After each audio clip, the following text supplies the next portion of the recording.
என் தமிழ் சொந்தங்களே, இந்த வீடியோ கொஞ்சம் பாருங்க. 1000 ரூபா ஒருத்தன்ட்ட கடை வாங்குறேன், அதை தொலைச்சிடுறேன். இன்னொருத்தன்ட்ட 500 ரூபா கடை வாங்குறேன், அதுல 300 ரூபாய்க்கு ஜாமான் வாங்குறேன். மிச்சம் எவ்வளவு இருக்கும்? 200. 1000 ரூபா கடை வாங்கினவன்ட்டு 100 ரூபா கொடுத்துட்றேன். 500 ரூபா கடை வாங்கினவன்ட்டு 100 ரூபா கொடுத்துட்றேன். இப்போ 1000 ரூபா கடை வாங்கினவனுக்கு எவ்வளவு கொடுக்கணும்? 900 ரூபாய். 500 ரூபா கடை வாங்கினவனுக்கு எவ்வளவு கொடுக்கணும்? 400 ரூபாய். 900 400 எவ்வளவு? 1300. நீ எவ்வளவுக்கு ஜாமான் வாங்கின? 300. 1300 எவ்வளவு?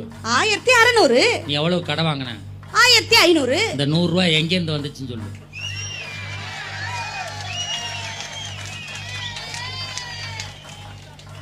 நம்ம டீம்னே ஆம்பளை தானே அவரு, அப்புறம் தட்ட தானே செய்வாரு. எந்த டீமா இருந்தாருன்னா?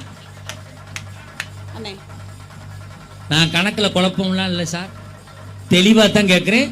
திருப்பி வேணாலும் கணக்க சொல்றேன், கணக்குல நான் குழப்பம் பண்ணவே இல்லை. எனக்கு சப்போர்ட்டா அக்காங்களா யாரையாவது? எந்த அக்கா வேணாலும் வந்து சொல்ல சொல்லு. அக்கா இந்த மேடத்துக்கு கை தட்டினீங்கல்ல, யார் வேணாலும் வந்து சொல்லுங்க.